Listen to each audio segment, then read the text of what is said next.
Neil, is that a missed opportunity, especially after taking the lead? I think it's a missed opportunity, but it's not good enough performance. Just said in there, some of them want to have a good look at themselves. So they're knocking on my door and going on their Twitters and on forums and whatever else they do. First of all, you got to ask themselves, are they doing enough? We work very hard in the week to try and prepare them the best we can. Once you go over that white line, they've got to have the desire to want to do well, and there wasn't enough out there today that wanted to do that. Was it those same old mistakes that came back to haunt us again? Well, there's 3 goals been scored. First goal, we should have stopped the cross. Lads going the wrong way. He's come back, scored. Second goal, we talked about at half time about getting in front of the 7. We didn't do it. And then the third goal was a set piece again. So, at what stage do you, they've been told now, at this stage, it's down to myself to sort it out. As I say, I'll never stand and hide. I'll always be up front. I'm here, and I'll always be in front of the press because it's my team.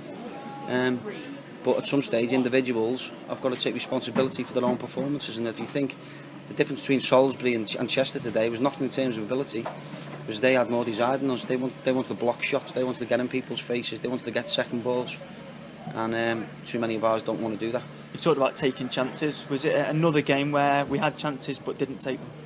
I think we had chances, yeah. Particularly when we got in front. I thought we caused them a lot of problems in behind. Down the side for the first 20 minutes. But we get our goal and you 1-0 up away from home. We look pretty comfortable.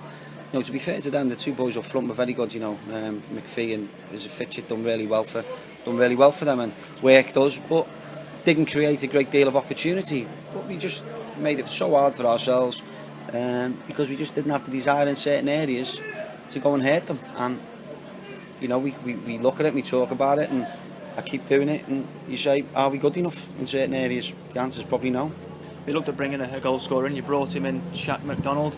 Is that naive, what he's done at the end? It's naive, but it doesn't help anyone. It certainly doesn't help the kid. From our perspective, it's a lesson learned. I'm sure he'll go away and learn from that lesson. In this league, you are going to get people who's going to pull and scratch and grab you. And if you are going to react, they'll play on that all the time. But he's a young lad, and hopefully, he's banned now for 3 matches. Hopefully, he'll learn from that. Neil, I suppose the most cruel thing of all is coming away from home, getting a 1-0 lead, and then surrendering it.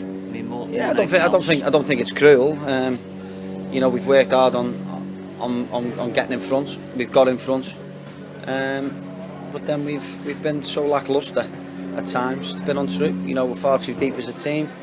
But I suppose at some stage the forwards are saying, well, it's true. The quality going into their lads is very good because we're not squeezing high enough up the pitch. And when you think you've turned the corner in football, something comes back to hit you. But to be fair to Salisbury, they play to their strength. They've got some good players. But on the day, they deserve to win the game, mainly because they had more desire than what we did. And it's back to the same old message that we've got to really learn from this quickly, because there's another game obviously coming up on Tuesday night now. Yeah, we can't keep talking about it. They want to be in 8 games in now. We've got 4 points out of 24. That's not good enough. But as I've just said to the players down there, there's plenty of them having plenty to say and walking around with mouths gobs down by the legs, and a lot of them, I believe, there's been an incident this afternoon, I'm told, that one of the players has gone on Twitter, which will be dealt with. But I've got egos don't sit right with me. I'm trying to win football matches, and I'm sure the Chester public, who are coming in watching and paying good money to watch this team play, and have supported them for the last 4 years, don't want people going on social networking sites being disrespectful to, not bothered if they're disrespectful to me, but disrespecting the lads who are going to go out and play. As I say, that'll be dealt with internally, but we've got to get people in there who want to play and want to go and do well. And I'd rather have 11 lads who are going to run through brick walls than 8 or 9 and 1 or 2 who think they're better than what they are. You've already touched on McDonald obviously getting sent off. I mean, that doesn't help anybody, of course. Now with you just bringing him in, he's obviously not available immediately for Tuesday. No, he's not, and I think you've seen again today. It's a problem for us, but we've created. Well, we haven't created a great deal, but we've gone into good areas to create, and we've played some good stuff. Even when at 1-1, we've started to really get in the game, I thought, and knock it round and get down the sides of them and cause them a lot of problems. But you know, we talked half time about making sure McPhee's not allowed to just drag balls out the sky from the goalkeeper's kicks. It happened. Ball's been switched out and they've scored. So with these players, you can only tell them as much information as you possibly know. We work, as you know, Dan, we work very hard to get information. And if I'm wrong about anything, that information I've given them today, then I'll eat me hat, because everything that I've told them, you know, there's things that we haven't told them, we haven't seen, but all the work Alex done, all the work I've done myself in the week in terms of watching Salisbury DVDs, they've been given all the information. If they don't want to carry out the instruction, then, you know, it's one or two things, isn't it? We look for alternatives, is one, or we put different players in that we've got within the squad, because, you know, we can't.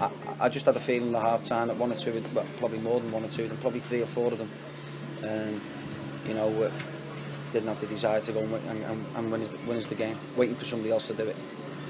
And obviously the situation now is to try and turn it round for Tuesday. Have you any thoughts? I mean, I know it hurts today, and you obviously won't be thinking about anything else now. I think, you know me, I'm pretty open and honest. You know, I'm disappointed. I'm disappointed that we've lost the game of football, but I'm more disappointed in the way that we've lost the game of football than anything. You know, you've got to give credit to the opposition. You know, they play to their strengths. We try and play to our strengths, but unfortunately, people don't want to carry out the instructions that they're given. We've got another game Tuesday. Football's one of them games. No good getting down, because if you get 2 down, you won't turn it around Tuesday, and then what's that going to do? You start killing yourself then for the following Saturday, and where does it end? So, you know, you've got to pick yourself up. It's very difficult, don't get me wrong, as a manager, but, you know, I've got to sort some internal issues out, you know, as well, and I'm sure I will do that, and you know, we'll move on. What I can say about them in there, you know, got good lads, you know, but they've got to have a little bit more desire to win games and be more aggressive within the game, because it ain't just going to happen. You know, last year you probably would have got away. You know, you get away with it because the majority of the time you're on the front foot. But today we haven't done that, and now you know, we've lost another 3 points. We've now got to regroup, and I've got to try and get it right Tuesday.